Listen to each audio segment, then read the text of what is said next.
Thorn restriction, is there room in this metagame for a prison type workshop build? Mm-hmm. And clearly, Sean O'Brien thinks there is. So, Yep. and we're off to the races already. Mike with an Oof. explosive opener. That is quite a bit of mana there. Lotus, Ruby, and a Scalding Tarn. And Sean's going to really have to look through his hand and figure out how he wants to try to lock Salamasi out. Got an Emerald here. Is that first card a workshop? Looks like it. Nope. Yes, it is. Oh yeah, there it is. And he's got a second one for the following turn. Oh, that's a pretty good start. Yeah. Our floating mana tokens. I love it. Making sure that, the audience at home can clearly see. Yeah. Revoker. There's that Revoker. I think he's just going to name Lotus. Is he now? Yeah. Okay. See here. I mean, when your opponent downright broadcasts that makes sense, right? Yeah. Because you're going to slow him down on mana. And there you go. I mean, would Mike have blind gone turn 1 Dak Faded? Would Mike have? I don't know if he would have. He's pretty greedy. I feel he would have. Well, he's not going to be able to use that Lotus anytime soon, so we're not going to. It's going to be a little bit more difficult. The hanger back here. It's interesting to note that Sean O'Brien's deck is obviously a more stacks, as the name showcases, but the opening that he presented really presents the more Ravager Shops approach, and Mike Salamasi might be thrown a bit off guard by how it unfolds. Clearly, I don't think Mike can really put Sean on kind of the prison shop build at this time, given his opener. Oh, was this Dak Faded? Nope. Young Pyro. Young Pyromancer. Oh, wait, no. He used the first one for the Preordain.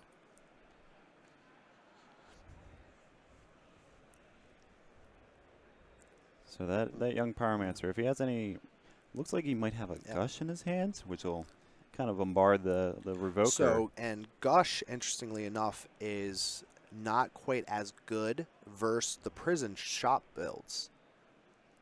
So if Sean's able to start getting lock pieces down, he's going to walk right into that. There you go. We only get one Gush these days, but when you get that one, you can definitely survive. Now Sean kind of needs to start. Sean's ideal follow-up is kind of start slamming down sphere effects. Absolutely.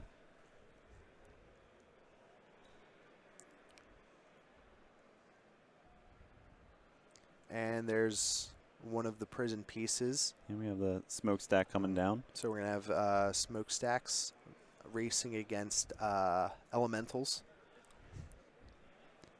It looks like Sean also has... I'm excited. You don't see smokestack played that often, especially online, especially post-Thorn. And I'm really excited to see kind of how this progresses for him. Yeah, I agree with that.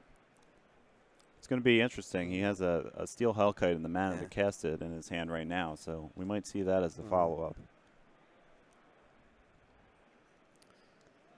Swords to Plowshare coming down on the Revoker. That's going to unlock the Black Lotus for him. Keep that behind. Looks like he has a Snapcaster, which looks like he's deploying. He wants to draw a few more cards. I'm sure we'll see many Snapcasters. So Mike loves just playing the ugliest arts for every card, I feel. I'm surprised he doesn't have like 4 different arts sometimes. Okay. I've heard of players doing that. Sometimes it becomes a difficult... Mike is definitely one of those players who would play 4 different arts just if it would tilt people. Sometimes it becomes a tracking issue for both players, knowing the different arts. You might not mentally register that your opponent's card does something specific if it's not a generally accepted So Sean version. not putting a counter on Smokestack.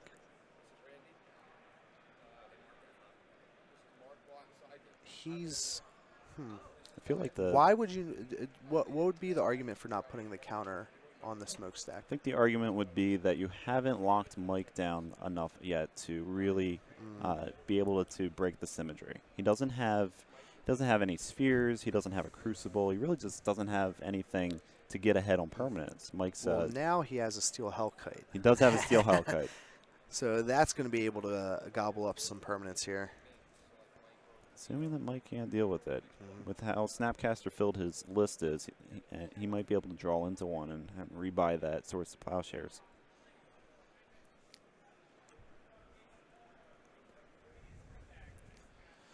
All right. There's a library in hand for Mike. 2 lands, and I can't see what the 4th card is. It looks like he has 4 lands total. Oh, is it just 4 lands? I think it's 4 lands. Yeah, Oh. I think it's Tundra, Library, and 2 Volcanics. Oh, yeah. So Mike is not in a good spot. Nope. This still Hellkite is going to hurt.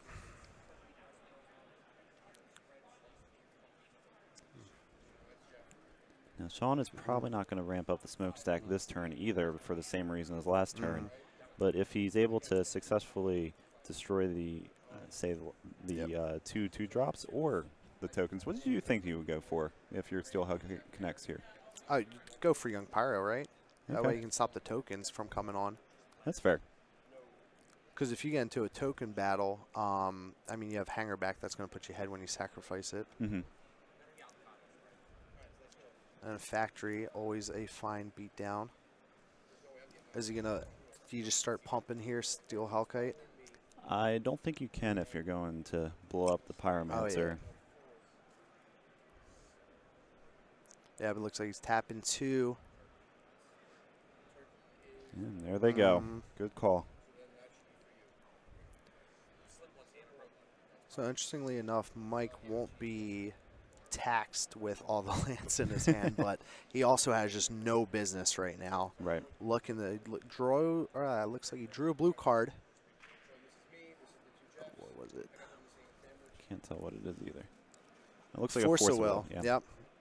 So that's not really going to do anything This is getting quickly out of hand for Mike. I'm not sure how he's going to make the comeback here. He kind of recognizes what we were talking about with the smokestack and finally ramps it up. And we get the counter on here. I don't know. I think I would have started ramping up the smokestack earlier just because I have the Hangerback online. That is true. The tokens from the Hangerback can break the symmetry, but I don't fault him for choosing the line that he did just because Mike did have 4 cards in hand. And there go all the tokens. And the Mox Ruby. And, I mean, you never want to count a blue deck out, but this feels pretty much over. Right.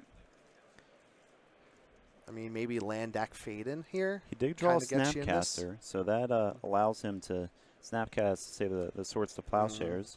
He's probably going to, he's waiting on it for now. I mean, the blue decks, they have a lot of draws that can get you out of a lot of sticky situations, but I don't think this is going to be one. This is pretty far behind, and he is ramping up the smokestack again.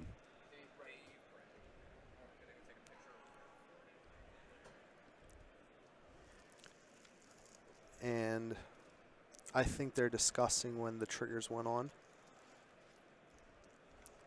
I think you activate here and we go to service. Yeah.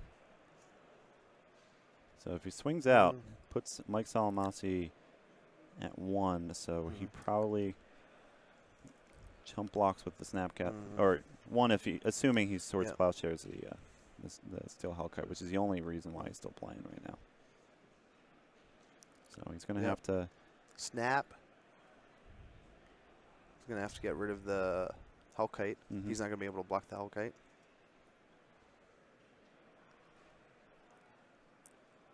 That buys Mike a turn. No, and he is choosing the block. It was interesting because of the fact that he has to sacrifice 2 permanents next turn if it was worth keeping 1 around and staying at 1 life. Tangle Wire, that's going to be all she wrote here. Yeah.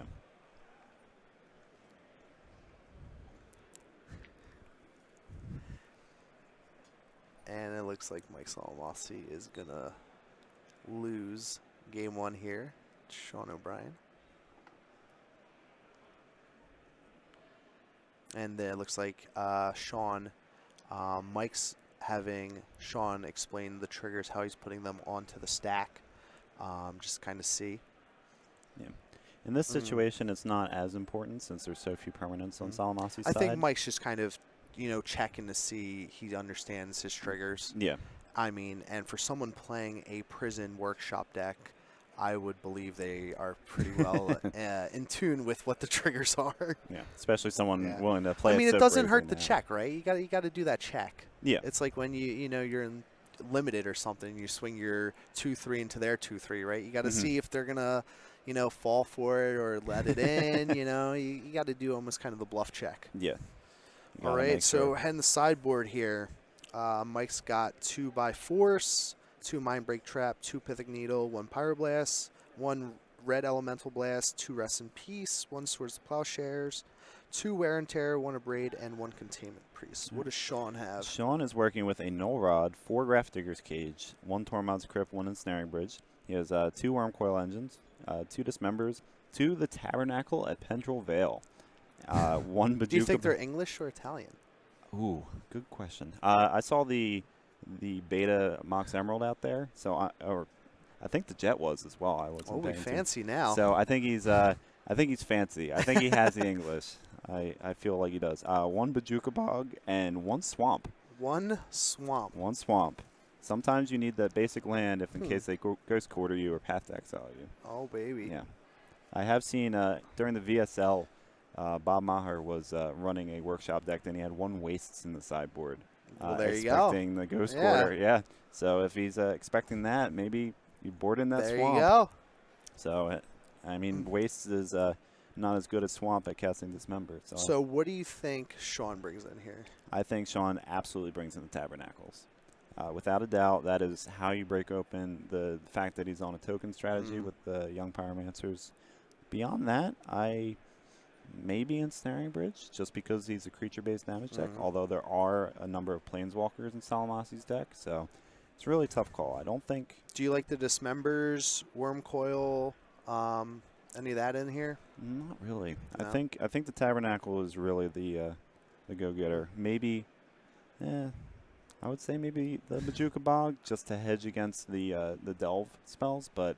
No, I think I would prefer maybe the Tormod's Crypt to kind of, yeah. That makes more Because sense. Tormod's Crypt's, you can tap it with the Tangle Wire. You can just throw it away with the kind of the Smokestack, the cost 0, Yeah, okay. How are you thinking So, Salamasi's I mean, gonna the board? Biforces, Tailor-made for this matchup. Usually you do see a lot of the blue decks bringing in the Pithing Needle. He saw the Hanger back. So I got to believe it's also a cheap permanent that taps to Tangle Wire. It's a cheap permanent that he can theoretically just kind of throw away to the Smokestack if he starts getting pinched for mana. Also helps protect his lands a little bit. He can name Wasteland. He already saw the Hanger back. You could theoretically try to put your opponent on Ravager, although with the Smokestack and Tangle Wire, it's very unlikely they have the Ravager. I'm not sure if he brings in the Swords. Definitely the Abrades coming in. Definitely the Wear and Tears. Mind Break Trap. So this is an interesting one, right? I've heard arguments for playing Mind Break Trap because a lot of times when you lose to workshops, it's kind of they're going like just boom, boom, boom, artifact mana, land, big spell, and then you get to just Mind Break Trap. Do you like Mind Break Trap here on the play? On the play. I do not like it on the play. Most people say they consider it on the draw, and I've seen people do it when they're on the draw. Just kind of it acts as almost a quote-unquote pseudo Force of Will. Right. But yeah, definitely on the play, not so much. No, you can develop just a little bit more that you should avoid being locked under a sphere or any kind of other problem permanent. Yeah. So I don't think we'll see Mind Break Trap out of Salamasi. So how many swords the Plowshares do you think Mike keeps in here? I would think you would put him on more of a prison type build, not necessarily having a ton of creatures. You're already coming in with the Abrade, the Wear and Tears. Do you think you take out some of those swords? Do you keep them in? What are your thoughts on that? I think the swords are good as is. I think really, at the end of the day, Salamasi's build is designed to, or Salamasi's sideboard is designed to blow up a few permanent or a few artifacts, but you want those in addition. Like the 2x4s, 2 Wear Terror, and a Braid. That's a lot. Like that's 5 cards, but I think there are 5 better cards than the Swords to Plowshares to take out. I think honestly, like Mental Misstep is a very good first choice. Oh yeah, Mental Misstep. I mean, that's almost auto out, right? Yeah. And then with the Flusterstorm. the Flusterstorm, the Pyroblasts. Yeah, there's so many choices in his main deck. The way that he's just built to take out before you take out. I would argue you could argue getting rid of the Gush. I mean, especially since you see it's more of a type prison build. Gifts at 4 mana seems kind of rough to get to. Also, that is true. Mm-hmm. So I could see maybe just because it's a cheap spell, keeping it in. Mm-hmm. Absolutely. Looks like they're shuffling up here. Looks like Sean kept a 7. Is Mike going down to 6? Nope, he's got 7 here. Oh, that looked like 6. Oh yeah, Mike is on 6. See a lot of choices for artifact destruction and disruption in his hand with a Dak Faden and a Braid. And he chooses to keep it. A Snapcaster, a Braid. Preordain here. I don't think he has a preordain. Oh, he does. Yeah, there so it he's is. going to probably fetch a basic island here so he doesn't run into a wasteland. Yeah. And there it is. Mm-hmm.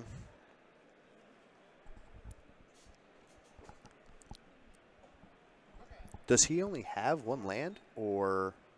It looked like he might have had a second. I'm not sure if he only had 1 land or 2 land. He mulled the 6 with Preordain. You're scrying. Theoretically, you can make the argument that you're going to keep that. You have the Abrade. You have the Dak.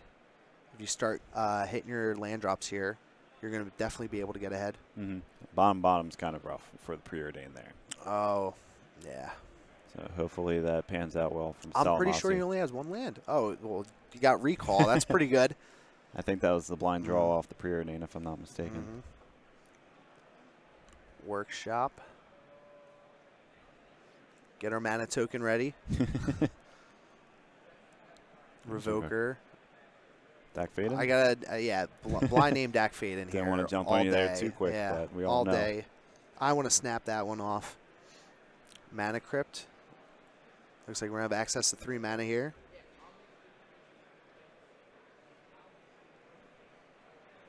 Phyrexian Metamorph.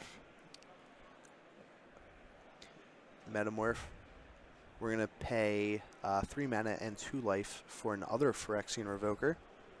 The first Revoker is on Dak Faden.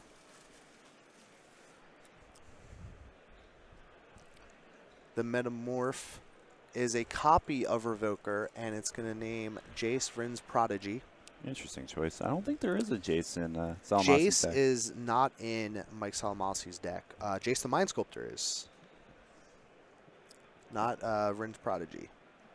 JVP for short. You down with JVP? Yeah, you know me. And Mike really needs a land here. Force, he has a Swords of Plowshare. He did not hit the land. He's counting, He did not. It discards Young Pyromancer, go.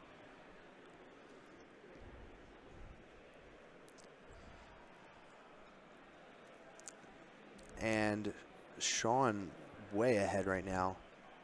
Sean has a Ghost Quarter. Do you just Ghost Quarter here? See if he has the other island? See if you make him show you the other basic here? I could see that being a play. Does Mike have another basic? I believe he was talking about running a mountain. He has one. He has another Plains. He has a Plains. That turns him off blue. That's kind of huge. Yep. And most times, blue decks, they are 1 or 2 islands. You're not sure if they have the other basic. Sean, given his position, I don't think it's terrible to fire off. See if he has the other basic. We know, since we have knowledge of the list, that's really going to slow down Mike. Here it is, Upkeep. He's doing it. during Mike's upkeep here. It's interesting because the Plains actually turns on that Swords of It Plowshares. turns on the Swords of Plowshares for him. So we might see one of those Revokers get taken care of sooner rather than later. Yep.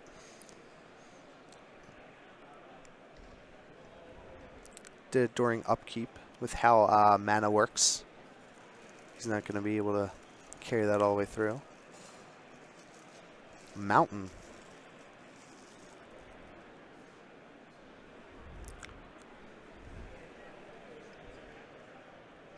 So he's going for Mountain here. Oh, there it is. Yeah. It's interesting to note that Salamasi's list originally had a mountain that was crossed out for Plains, and then another crossed land. off for Strip Mine. Yeah, Mike is not playing Strip Mine today, so it's interesting to see Mountain crossed off and Mountain written on the deck list. Odds, that looks like that's going to be damage for Sean here. Yeah, I think Sean just should have popped that off earlier. Force him. Oh, well, that's going to be pretty good here. We're just going to keep ghost quartering along here. Not if Force Will has anything to say about it, though. Force, I could not see what the pitch card was.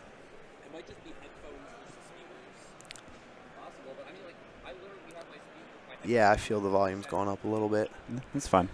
So is the Heat with another ghost quarter. Yeah, we'll see that Plains. And but Mike's that's all getting the he's got. Plains. This turns on his Swords to Plowshare now. So he's able to get rid of the other Revoker. Yeah, it's interesting how this line of Ghost Quarters has Yes. really allowed Mike to do stuff rather than just kind of being stuck.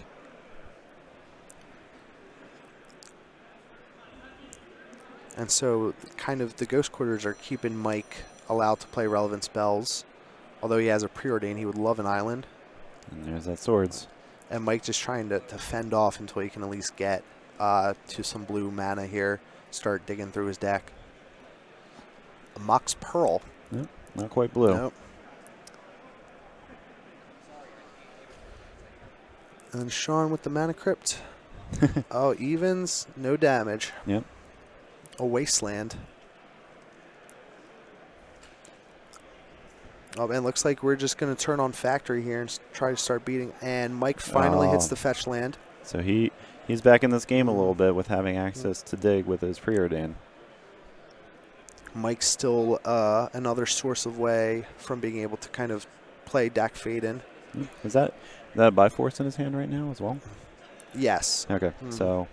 But he's going to have to go blue. That's probably going to get Wastelanded. He's probably going to fire off the Preordain here. Yeah, he's dig in for more land. He's going to have to make a good play here because he's going to not have access to that Volcanic Island next turn if Sean has anything to say about it. Let's see if he has the bottom again. Looks like, was that dig and a braid? I think the dig's already in his hand. Yeah, keeps both on top. All right. Mana Crypt. Oh, looks like we got some damage. Odd damage.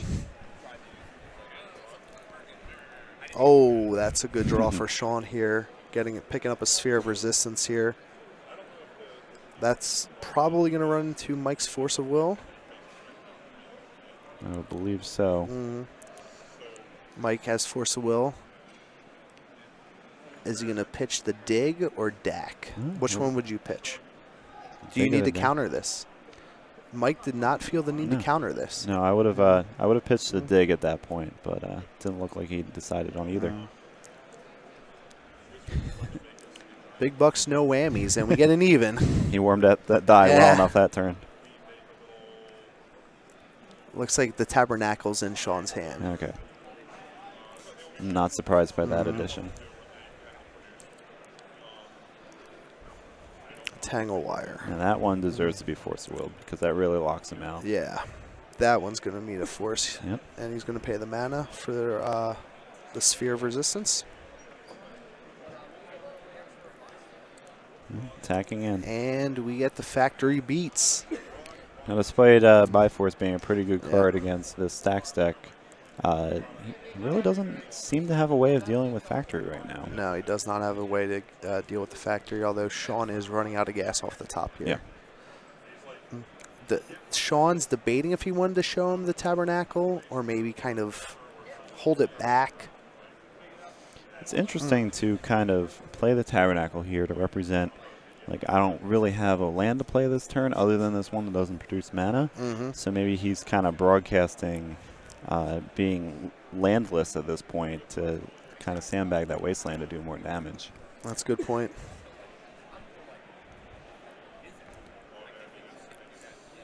And so Mike looking at using the Bi-Force. But at this point, it really only hits the sphere. You're not going to hit your opponent's Mana Crypt. I mean, you might, because the only thing activating Factory right now. That is true. Yeah, and especially with that Tabernacle play. How lucky are you feeling? Yeah, exactly. Yeah, paying all mana that you can. Are you feeling lucky? So what Mike doesn't know is that Factory is going to come in with the Wasteland in his hand. So do you Wasteland, hit the blue source, or do you just keep the Factory beats going with Mike down to 6? Down to 6. Well, he has one card in hand. What do you do? Are you serving? Down. You're beating down? I absolutely beat down. You're going to let him keep the blue source? Yeah, why not? No. And Sean is a little. Sean disagrees. I do not know how to stacks, apparently. I'm more of an aggro shops player myself, so always be aggressive. Mike does have 2. It looks like he has a Force of Will and then a DAC. Oh, wow, Strip Mine. Oof. And then what did he pick up there? We know the Force, we know the DAC. Look like a Snapcaster Mage. So he still has access to Snapcaster, something in his yard. I don't know if he can't cast it yet. He needs the blue source. Yeah. See the greedy you might have lost there. Let him have his blue. You're absolutely right. This is why I'm in the booth and not out there. Sometimes greed's good, you know? So. Especially given the power level of the cards, you know? Whatever, just jam it. If he does get that blue source. Hopefully a fetch land. Oh. Well, Mike's going to need a lot of help here. Yes, he is. I mean, you got to go Force. Mm-hmm. Do you go Force, pitch Snapcaster, and hope you knock the top of the deck and hope you just hit the blue source for Dak to steal that Steel Hellkite? And that's what he's doing here. He needs the blue source to steal. Nope. No. Disenchant. Disenchant is something, but it's just not enough to deal with both. No, it's not going to deal with both the Hellkite and the Factory. Oh, but that's interesting. Sean is going to have to pay mana to keep his. So Sean needs a land now because of Tabernacle. What a pickle he's put himself into. And he didn't draw it. Wow, buys him a turn. Buys him a turn. That stealthy Tabernacle came back to bite him. And there's that blue sword. Whoa, and it looks like we are back in the thick of it here. Tangle Wire. You let that happen? You let that happen. Oh, no, he can't Force now. He's going to get Dak online. He's just got to hope to kind of fade these next couple turns here. Did he activate Factory? I don't think he did yet. He was kind of playing at Strip Mine, so I think he was activating Strip Mine. Is he going to go Snapcaster, Abrade, get rid of the Tangle Wire, so then he can then play Dak maybe? That seems like a really good line. I hope he sees that as well. Yeah, it looks like he's going to go for the Abrade because the Snapcaster is going to be able to block the Factory already. Yeah. And then, Strip's going to eat that. Yeah, so he kind of playing it well. He's paying for Tabernacle. So we're at a bit of a stalemate again. Mox, and what's the last card in Sean's hand? The second Tabernacle. Okay. And now, Solly looks like he's stabilized. Yeah, got a young Pyromancer. Looks like he has stabilized. For now.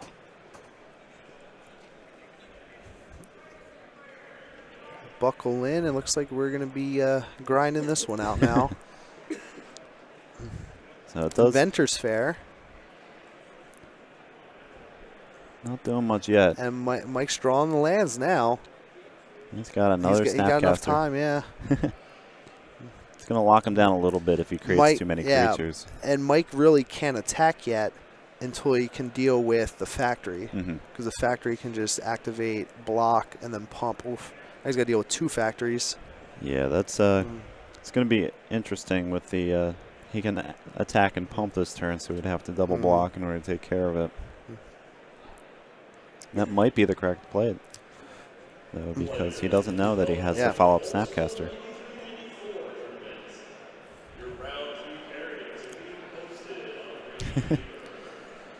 And he's coming in. Double block. He's going to trade both of them off. Yeah, I think that's worth it. It gains him a little bit of mana on his next turn, and he's going to do something with it. No creatures are in the red zone. Draws Gush. He kept Gush in. Okay. He's not really going to be able to use it currently. Try to seal it out. And here comes Snapcaster again. Putting Mike to 1. Yes, I don't like him keeping in the Gush here. No, I don't. But especially with how this game's played out. Well, and obviously you've that's seen like kind of the prison type, yeah. And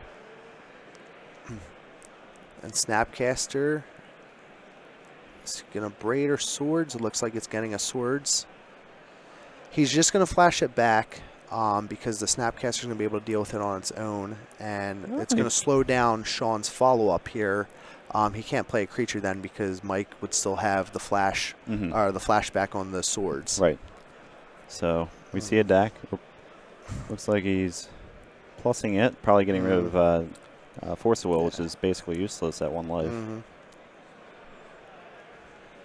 Yeah, they're pitching the Force and the Gush. Yep. Not gonna do much here. These aren't what I want right now. Do see the Pithing Needle came in. Yeah, I like the Needle a lot. I don't like the Gush keeping that one in there. Revoker, shocking. But Mike does have a swords to deal with that Revoker.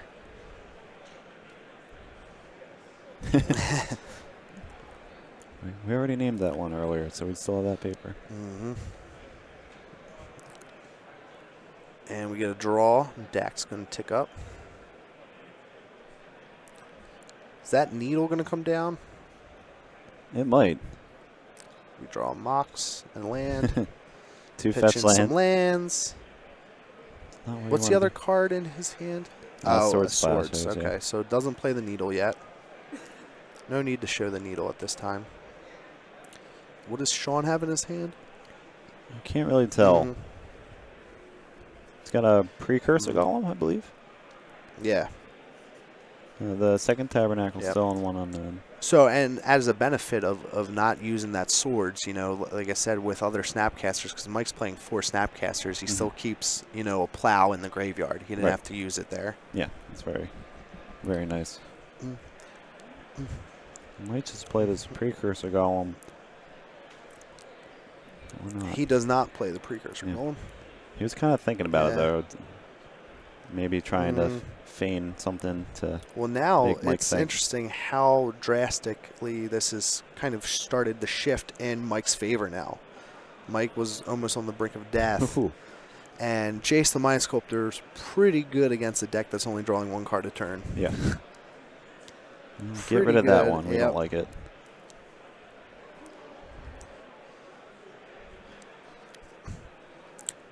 So, and this is kind of, you know, sometimes the downside with the prison build is you don't necessarily have threats when you're playing from behind. You know, if you play a lock piece while you're behind, it's not going to do much. Not at all, especially when it can be stolen and used. So we have the Precursor Golem. He decided to play it this turn.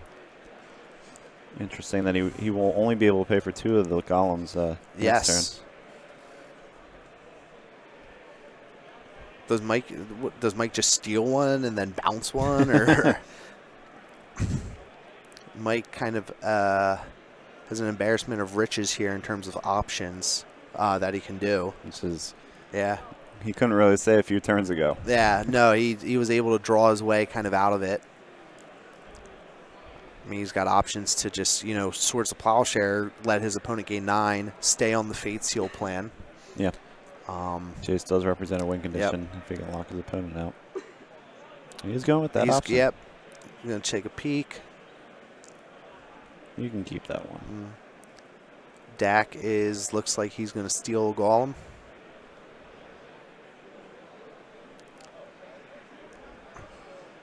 And this is almost a perfect example why, Slash Panther used to be good. Oh, so it's interesting because he stole the Golem, and because Precursor targets all Golems, he gets 3 life to kind of give himself a little bit of a buffer. That was very smart play on his part. That was very smart, yeah. He turns Force Will back online if he runs into it. Yeah. But kind of going, this is why Slash Panther was so good, back in early, because you could just slam down Slash Panther and just eat a Planeswalker. Yeah. And we saw that research a little bit with Fleetwheel Cruiser when Kaladesh came out, and people were playing around with Snare Thopter a little bit. I got to see some. Another E7, yeah. Those hasting artifact creatures, sometimes you just pick off an artifact. And it looks like Sean has seen enough. Ooh. And Mike shows him the wear and tear. All right. I guess you could show him if you want. Yeah. Shows him the wear and tear and the needle, actually. Yeah. 2 sideboard cards. I'm not sure I would have done that. I don't think I would have either. Yeah. But that's his choice. That is his choice. So Mike, from 1 life, was able to kind of really turn that game around. Those Ghost Quarters actually kept him in because he was able to hit the Abrade. The upkeep, kind of gave him that extra mana. Yeah. That came back to kind of hurt Sean there. Turned on the Abrade, and then the other Ghost Quarter turned on the Swords to Plowshare. Right. And then kind of playing that Tabernacle a little too early, maybe, because there were no tokens. There weren't really any creatures for Mike. Kind of came back to bite him because he had to then pay to keep the Steel Hellkite on board. And Mike was able to pick it off with a Swords of Plowshares and kind of then draw himself out of that. Right. So. It's really interesting how some of those little choices, things that seem like the correct choice, just don't pan out the way that originally would have thought. Yeah, so. And with kind of Gush's restriction, I'm not sure how out of control tokens could have gotten. So maybe kind of holding back that Tabernacle. Mike doesn't necessarily know it's there. Right. No kind of need to really expose it. But like you said, he maybe tried to bait him in that line of running out the other land, and then he was holding back the Wasteland. Right. As you kind of alluded to earlier. Yeah, there's a little bit of mana development issues once the Snapcaster and the Young Pyromancer were out. Mike had a turn that he could have really played a DAC if he hadn't been taxed by it. So it did buy him a little bit of time. It wasn't completely – I wouldn't say it was a bad choice to put it out. Oh, yeah. It definitely did hindsight's 20/20. You don't know what he's going to draw there. Exactly. So Exactly. Yeah. But so it looks like I don't like Mike showing the sideboard card, especially the needle, because you know what I mean? Yeah, the needle. And then the wear and tear, I don't know. But sometimes you show but Mike's that kind of guy who likes to do some of the rub-ins. Right. I wonder if he knows Sean O'Brien. If that's he could know Sean O'Brien. He could. So I want then I would do rub-ins to you. I'd be like, look at all these cards. Still had all these. Still had all these. Like when you quadruple Ravenous Trap to me one tournament. Yeah. That's why I won that tournament. Still all these. Yeah, still all these. Sick brags, bro. Yeah. That was the sick brags. They were still in the mail, the actual ones at that point, because that was the first day Zendikar was released. You had the proxy those, right? Yeah. Oh, I think they were highway robbers with Sharpie. That's why I love vintage proxy tournaments, because you get a new set comes out and then you're just proxying like 10-cent common and uncommons sometimes, and you're playing with like beta power, beta lands. Like, oh, I don't have this card in the mail yet, guys. Sorry, I'm proxying this 10-cent card, but here's my 10 grand Lotus. Exactly. But what's the cheapest card you've ever proxied? The cheapest card I've ever proxied? Little embarrassing. I did not have an island, and my buddy had an extra planes that he proxies with. So I feel bad because it was really confusing for like opponents. So like I almost had to like half Sharpie out the planes and everything and just wrote like island on it. Yeah.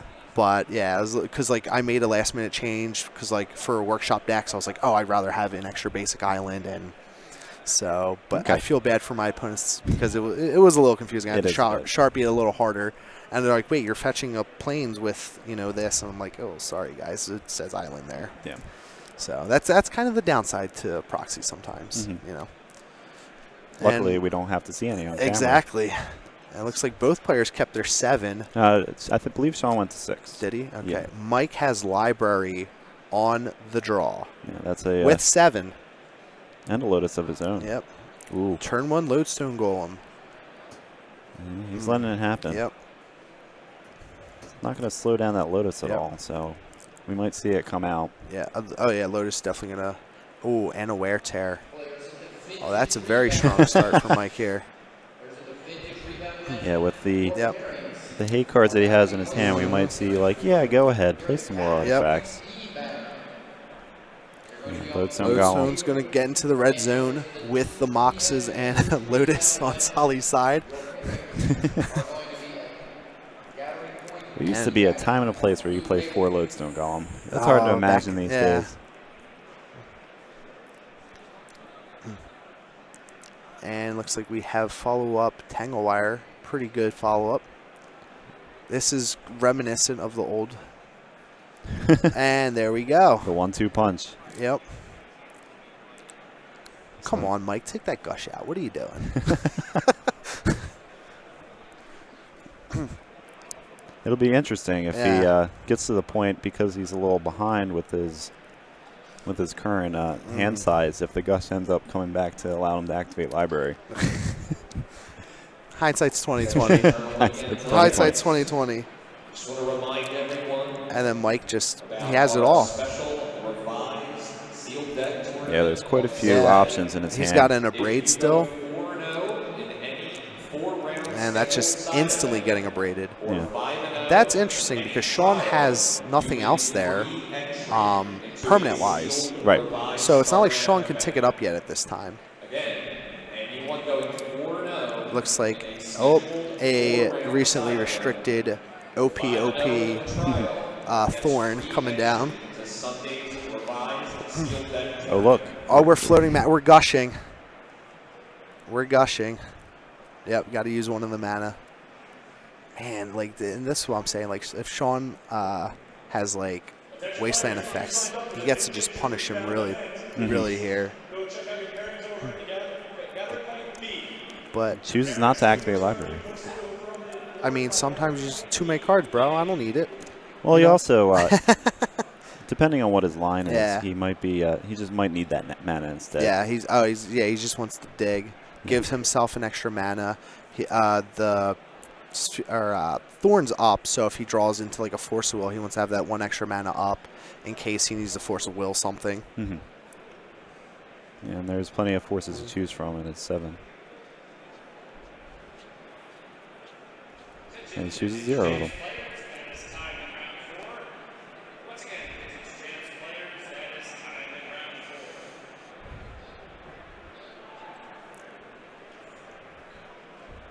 Oh, he's got Dak.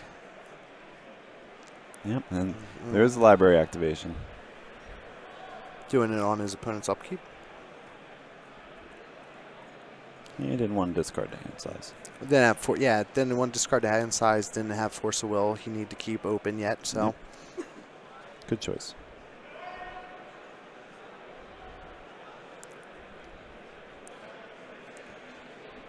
Here's a Crucible.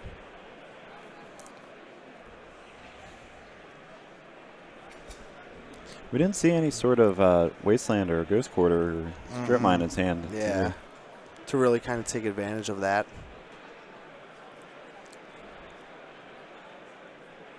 Yeah, this game feels like it's very out of hand in Mike's favor, especially now that he's just activating the library every turn. It's going to be really hard for Sean to kind of come back against that card advantage. Sean's drawing 1 card a turn. Mike's drawing more than 1 card, and just has, again, so many cards in hand, so many options. So we see him Swords Plowshares, which kind of takes care of that guy for Yep. good.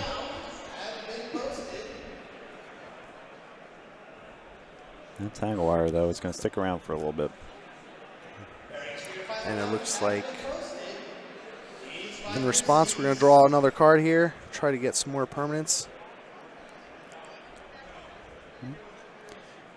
Choosing not to lock down the fetch land under tangle wire. So this kind of gives Sean a little bit of an opening here. But like I said, he's just drawing one card a turn. It's going to be really hard for Sean to come back here. One card that could potentially really get embedded into this game, start putting pressure on, is Karn. Right. You know, start turning the Thorn, Crucible, Tangle Wire into, you know, creatures start serving into the red zone. Yeah, that could add up very quickly. He already has essentially 8 power out when that happens. Yeah. Yeah, that Tangle Wire is definitely going to slow down Mike quite a bit. And Sean, you know, probably has a 1-turn window here to really try to key in on that. He's found something. He's found it looks like a smokestack. That's a good choice. It's no Karn, but yeah, it's pretty good. Well, and Karn also almost acts like a wasteland against Mike right now, being able to just kill the Mox Ruby.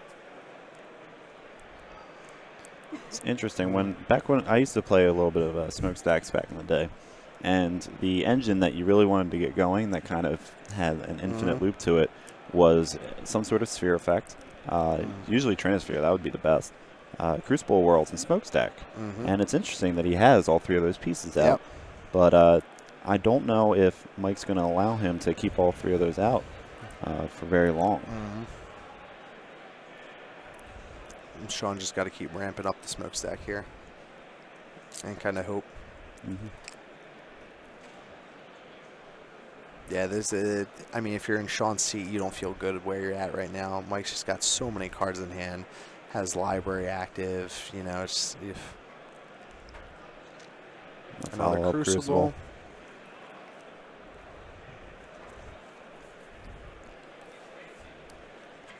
And Mike just thinning to winning. Thin to win. As you would say. As you would say, apparently. I would not have said that before. But so, do you think we're going to see some sort of, all right. Sorry, I spoke too soon. We are going to see some sort of, not. So, okay. Play Snapcaster, sacks it to the smokestack. What did he target in the bin? I don't know. I don't know if he targeted anything. I mean, he probably targeted something. I do see like a. Yeah. I believe there was a dig through time in this game. We have a DAC that's gonna probably definitely steal a Crucible here, right? Oh, he's gonna steal a smokestack. He's gonna control it. Seems like a good choice to me. And Sean, so it's interesting. Mike's gonna have to ramp that up. In order for it to be effective, because Sean still has the Crucibles, unless Mike just, you know, DAC fade and steal Crucible again.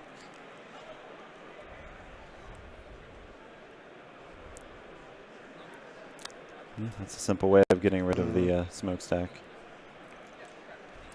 Saying goodbye to the smokestack.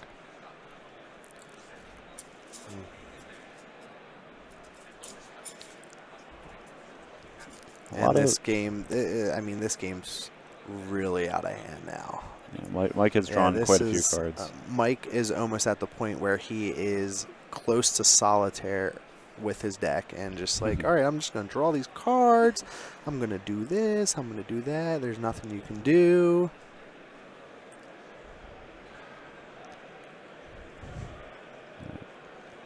So we're on turn 0 of turns. It says a.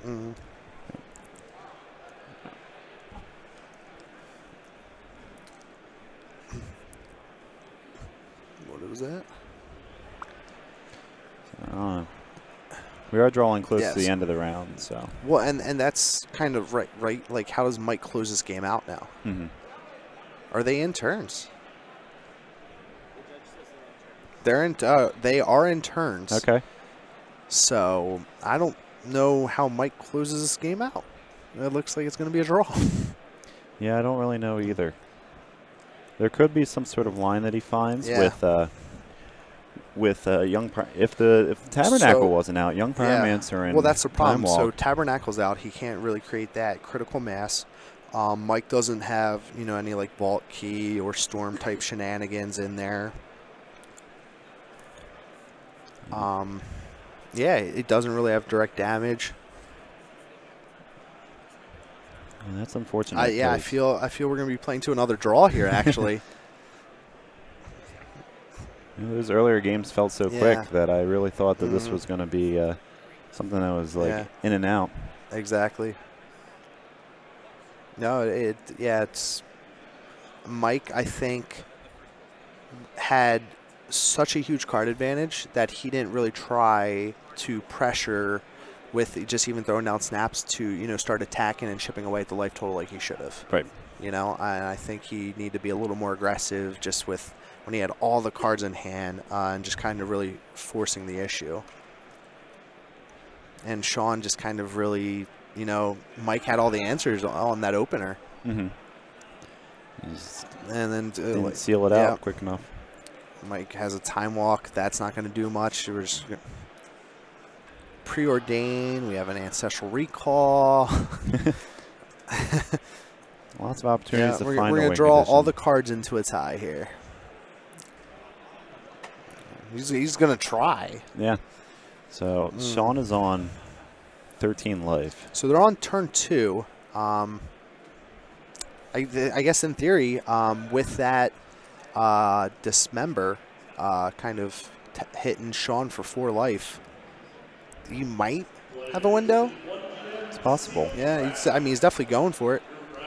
So this is turn 2, and he walks. He has control of turn 3 and 5. It's just a matter of Yeah. creating enough tokens in time. Yeah.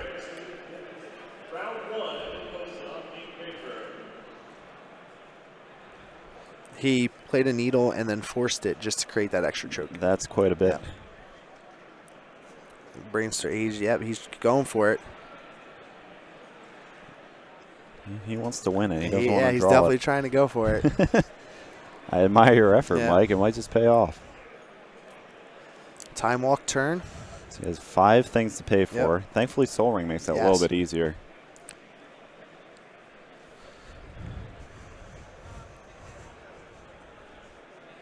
And keep all my blue sources untapped. It's turn 3.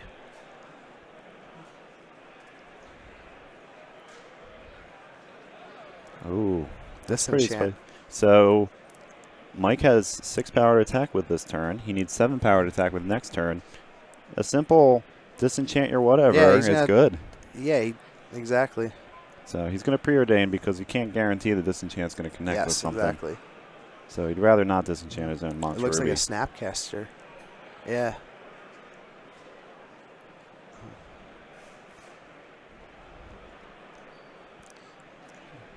Show me what you got. And it looks like, Mike is going to take it down in turns. Wow, well done, Mike. Oof. He It saw was the line. looking, that game 2 was, that was looking grim for him, but he was able to kind of pull it out.